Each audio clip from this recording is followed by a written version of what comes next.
Ricardo Coração de Leão, rei-herói ou um tolo completo? Por que os ingleses mostram 2 dedos para alguém que os irritou? E se você deixar sua esposa furiosa o suficiente, ela vai reunir um exército e mandar assassiná-lo? Os reis e rainhas da Inglaterra, os Plantagenetas matam todo mundo. Após anos de guerra sobre quem deveria usar a coroa, o rei Estevão concordou que seu rival, Henrique, filho da imperatriz Matilde, assumisse o trono. Esse conflito havia acabado, mas os reis guerreiros da Idade Média estavam longe de terminar com o derramamento de sangue. Pelos próximos 300 anos, eles batalharam contra muçulmanos nas cruzadas, contra outros governantes europeus e entre si mesmos.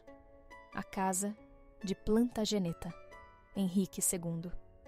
Aos 21 anos, Henrique teve uma coroação dupla junto com sua esposa, Leonor da Aquitânia, de 33 anos.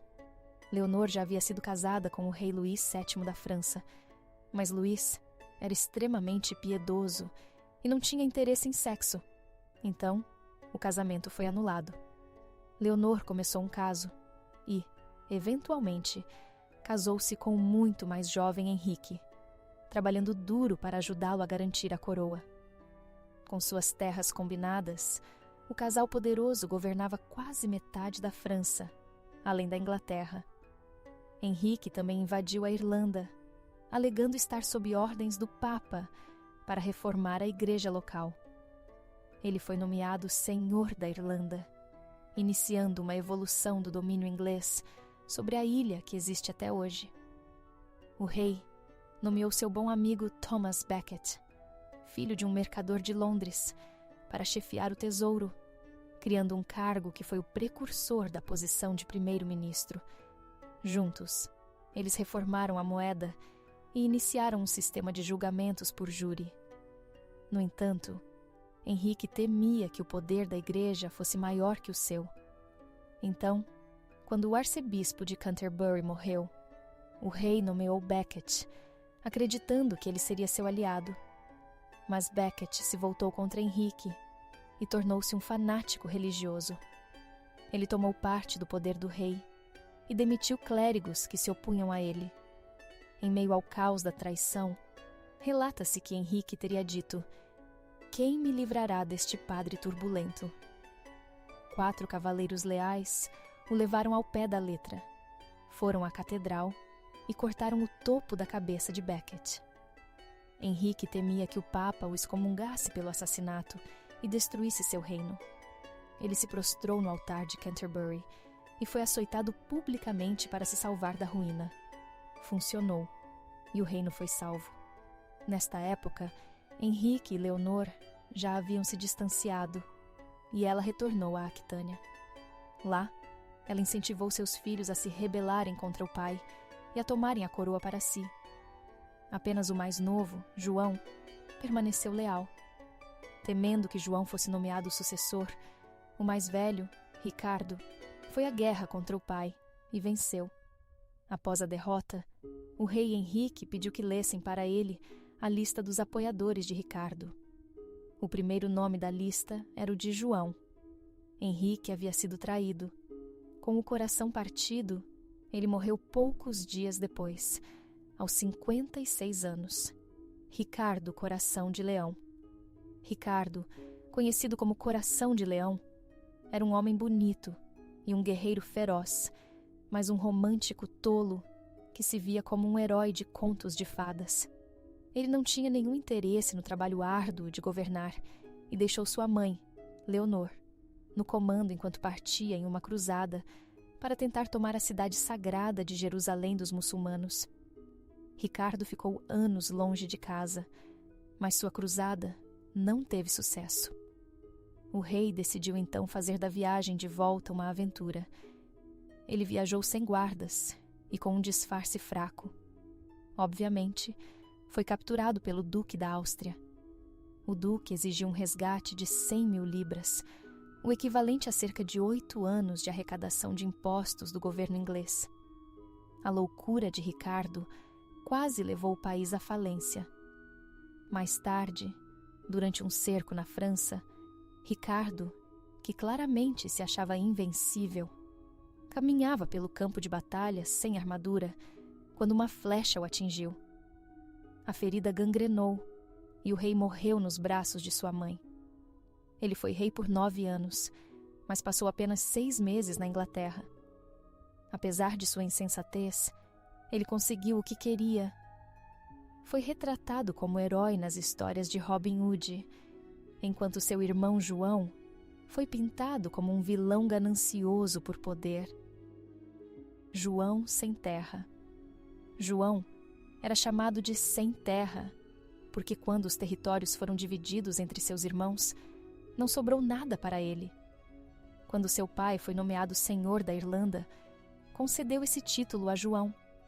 E quando João se tornou rei da Inglaterra, o título irlandês foi incorporado à coroa inglesa. Quando Ricardo morreu, João era o filho mais velho ainda vivo.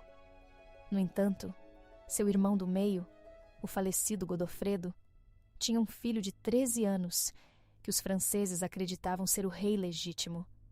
João derrotou a força francesa, capturou seu sobrinho e afogou o garoto.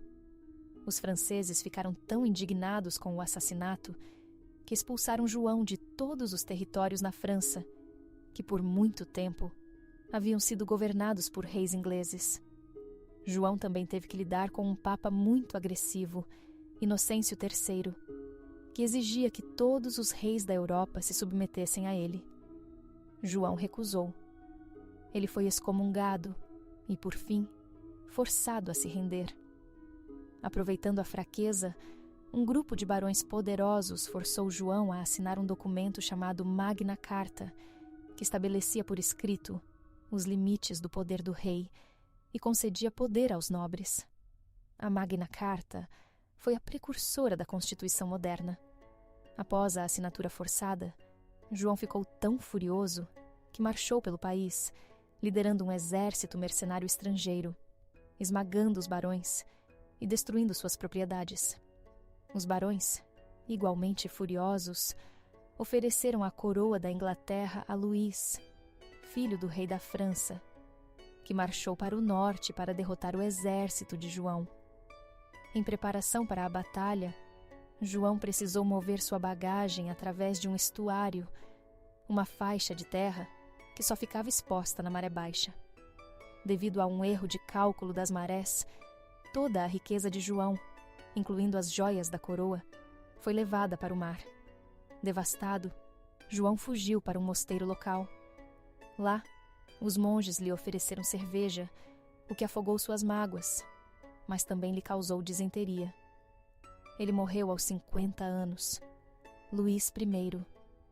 Enquanto isso, em Londres, o francês Luís tornou-se impopular ao oferecer cargos no governo aos seus amigos conterrâneos, em vez de aos barões ingleses que o haviam colocado no trono. Os barões revogaram sua aclamação como rei, e devido a esse detalhe técnico, ele geralmente não é contado como um rei da Inglaterra, Henrique III. No lugar de Luís, o trono foi para o filho de 9 anos do rei João, Henrique. Seu regente, o adulto que governava em seu nome, era William Marshal, um cavaleiro famoso, popular e incomumente honesto e leal. Marshal expulsou Luís do país para sempre. Após a morte do fiel William Marshal, Henrique cresceu sob o domínio dos barões. Como adulto, ele era completamente submisso à sua esposa, Leonor da Provença. Henrique gastou rios de dinheiro nas guerras estrangeiras dos parentes da rainha, fazendo com que os londrinos se rebelassem contra ela, gritando: "Afoguem a bruxa!". A crise levou a uma guerra civil durante a qual um barão radical, Simon de Montfort, que por acaso era cunhado de Henrique, capturou tanto o rei quanto seu filho, Eduardo. De Montfort essencialmente governou o país e convocou o primeiro parlamento inglês, com nobres e plebeus de todo o reino sendo representados. Enquanto andava a cavalo, o príncipe Eduardo, que estava preso, conseguiu despistar os guardas e escapar. Ele formou um exército, atacou de Montfort e o matou, e desmembrou no campo de batalha. Embora seu pai ainda fosse tecnicamente o rei, era o príncipe Eduardo quem realmente mandava. Sabiamente, ele manteve o parlamento, reconhecendo que o país não aceitaria mais um governo autocrático. Henrique III morreu aos 69 anos, tendo ocupado o trono por 58 anos, mas sem nunca ter governado de verdade. Eduardo I, chamado de Pernas Longas, foi um rei guerreiro que buscou fortalecer o orgulho inglês, adotando o inglês como língua principal e associando sua imagem à do rei Arthur. Usou cerimônias simbólicas para ganhar apoio popular e aumentar impostos para financiar guerras. Conquistou o país de Gales com brutalidade, perseguiu e expulsou os judeus da Inglaterra. E após a morte da esposa Leonor de Castela, transformou seu luto em espetáculo público. Também entrou em conflito com a Escócia, roubando a Pedra de Scone, mas enfrentou resistência liderada por William Wallace e não realizou seu desejo final de derrotar os escoceses. Eduardo II, diferente do pai, não se interessava por guerra e se envolveu com Piers Gaveston, o que gerou revolta entre os nobres. Gaveston foi executado e o rei sofreu derrotas militares, além de enfrentar fome no reino. Sua esposa, Isabela da França, aliou-se a Roger Mortimer, invadiu a Inglaterra e o depôs. Preso, Eduardo II foi assassinado de forma cruel. Eduardo III assumiu jovem, livrou-se da influência da mãe e de Mortimer e iniciou campanhas militares contra a França e Escócia, dando início à Guerra dos 100 Anos. Reorganizou o exército, destacou-se com os arqueiros ingleses e conquistou territórios como Calais. Durante seu reinado, a peste negra devastou a Inglaterra. Seu filho, o Príncipe Negro, tornou-se herói militar, mas morreu antes do pai. Com a morte de Eduardo III, o trono passou ao jovem Ricardo, abrindo caminho para futuras disputas que culminariam na Guerra das Duas Rosas.